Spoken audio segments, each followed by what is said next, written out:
박사님, 네. 정부가 부동산 문제와 맞물려서 대출을 옥죄다 보니 주택담보대출은 줄고 있습니다. 그런데 한쪽을 누르니까 다른 쪽이 튀고 있는 것이 신용대출이 증가한다는 거거든요. 네. 앞에서 기자분도 말씀을 주셨는데 이 근본적인 문제의 시작은 첫 번째 2008년도 글로벌 금융위기 이후에 정부가 세계 모든 정부가 대대적인 재정 팽창과 통합 팽창 정책을 통해서 경제 위기를 극복하려던 그런 방법론에 있었다는 거 하나고요. 두 번째는 우리나라가 2018년 1월까지 유예했던 바젤3 협약, 즉 다시 말해서 대출을 하되 그 대출 규모를 소득자의 임금 소득 수준에 맞춰서 대출을 해야 된다는 그런 규제가 있습니다. 예. 그게 2018년 올해 1월부터 규제가 시작이 되었습니다. 많은 국민들에게는 알려지지가 않았는데 사실상 은행은 그 규제를 따라갈 수밖에 없는 상황이라는 거죠. 차제에 미국 금리가 오르기 시작하면서 예. 외국 신용평가사나 많은 기관들에서 바로 한국의 이 같은 문제점들을 지적하고 나서는 겁니다. 대출을 할 수가 없는 상황이고 완전히 재정 팽창과 통화 팽창을 통해서 금리가 낮은 상태에서 돈을 꾸어줬고 지금 이제 그것을 막으려고 하는데 그러면 어떤 방법이 되느냐? 방법이 필요한 게 없거든요. 이제 그러다 보니까 제일 먼저 가계대출 부분을 옥죄기 시작을 하니까 말씀하셨다시피 풍선 효과라고 그러죠. 한쪽을 예. 누르면 다른 쪽이 불쑥 튀어오거든요. 예. 신용 쪽으로 가는 거죠. 근데 많은 분들도 신용 쪽으로 가셔도 아마 대출이 잘 안 될 겁니다. 이미 전세 자금이나 사업 자금 대출을 받으신 분들은 가게를 담보로 해서 집을 담보로 해서 총량에 의해서 규제를 받기 때문에 신용도 그렇게 쉽게 되지는 않을 것이다. 지금 액수로 약 50조 정도, 100조 정도 늘었다라고 하는 그 총량은 그동안에는 아무런 문제가 없던 쪽에서 조금씩 자영업을 운영하시다가 문제가 발생을 하니까 이제 주택담보대출 이외의 신용을 가지고 아마 대출을 받으신 분들이 그 정도 늘어난 것이기 때문에 이게 한계점이라고 친다면 앞으로 한국 경제의 대출 부분은 여유가 없다 이렇게 봐도 될 것 같습니다. 앞서 관계자가 언급했지만 최 위원장이 신용대출, 또 전세대출, 개인 사업자 대출을 3대 위험 요소로 지적을 했거든요. 네. 이건 어떤 배경 때문이라고 보면 됩니까? 2017년 10월 달에 김동연 부총리가 비슷한 말씀을 하셨습니다. 앞으로 맞춤형 부채에 대해서 맞춤형 조절을 하겠다, 대응책을 마련하겠다라고 했는데 가계대출 부분이 어느 정도 상당히 좀 제한을 받기 시작을 하니까 이제 신용대출 쪽으로 가는데 그 신용대출도 담보가 있어야 되지 않겠습니까? 예. 그리고 또 사업자 대출, 중소기업들도 지금 어려운 상황이거든요. 그리고 자영업자들도 어렵고 이러다 보니까 전세를 낼 수 있는 능력도 없는 정도의 소득이 지금 발생하고 있다.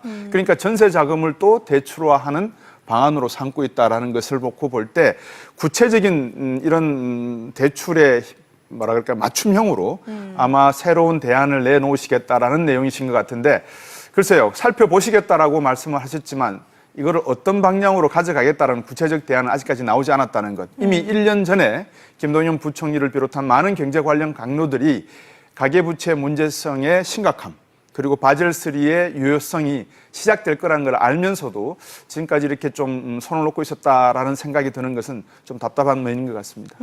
대출 금리가 오르면 특히 어려움을 겪는 층이 네. 소득보다 빚이 많은 고위험 가구겠죠? 그렇죠.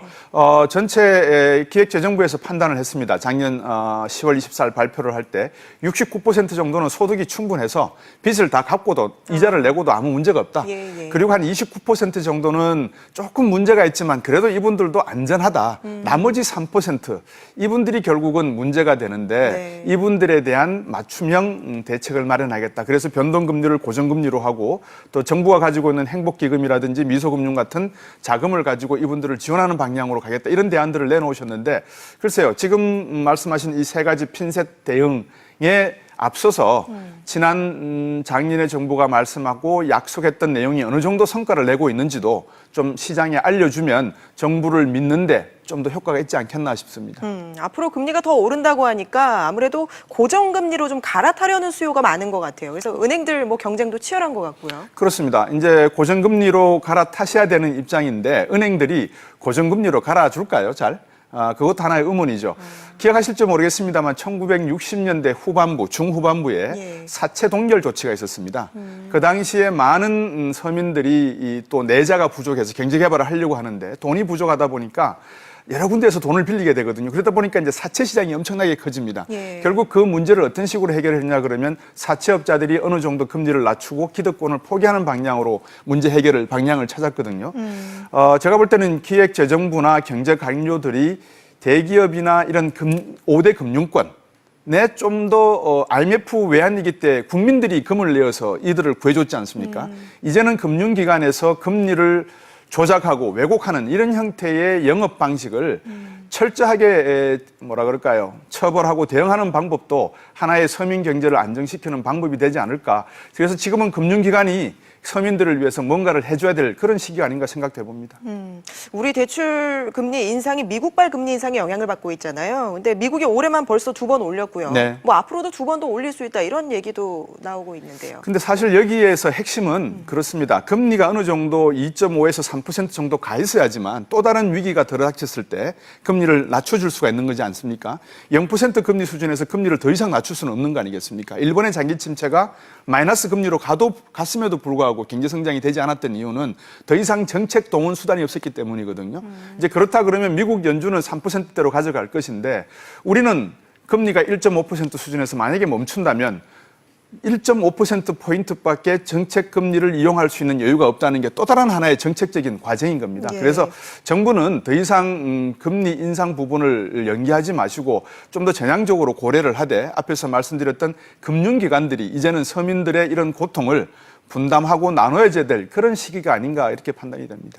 정부가 부동산 문제와 맞물려서 지금 대출 규제를 계속 강화하고 있잖아요. 그럼에도 불구하고 가계대출에 꺾이지 않고 있는 이유는 뭐라고 보십니까? 이미 상당 부분이 우리가 대한민국 가계의 자산 가운데 80%가 부동산으로 이루어져 있습니다. 예. 그러면 이 80%의 부동산을 일시불로 주고 집을 산 것이 아니라 대부분 대출로 인해서 이루어진 것이죠.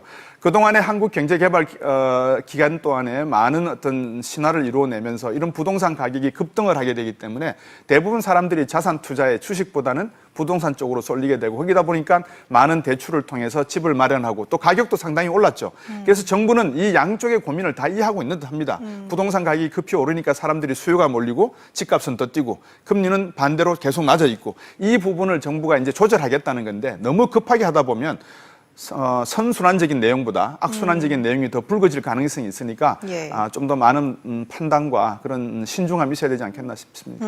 금리는 계속 오른다고 하는데 뭐 대출금을 갑자기 상환할 수도 없는 노릇이고요. 네. 어쨌든 이 피할 수 없다면 좀 어떻게 관리할 수 있는 방법 좀 조언을 해주신다며요. 글쎄요, 관리할 수 있는 방법은 앞에서도 말씀드렸습니다만 변동금리 상태를 고정금리로 옮기려고 할 때 예. 정부가 이를 적극적으로 서민들에게 지원할 수 있는 방안을 찾아야 될 것 같고요. 두 번째는 역시 소득이 계속 일관되게 유지가 돼야 되지 않습니까? 소득이 일관되게 유지되려고 그러면 투자가 있어야 되고 성장을 해야 되는데 지금 법인세라든지 소득세 부분이 상당히 높습니다. 이 부분을 오히려 떨어뜨려 주는 것이 정부가 지금까지 유지했던 기조와는 반대 방향이지만 한 번쯤은 심각하게 고려해 봐야 될 그런 내용이 아닌가 싶습니다. 예, 가계대출 얘기는 여기까지 하고요.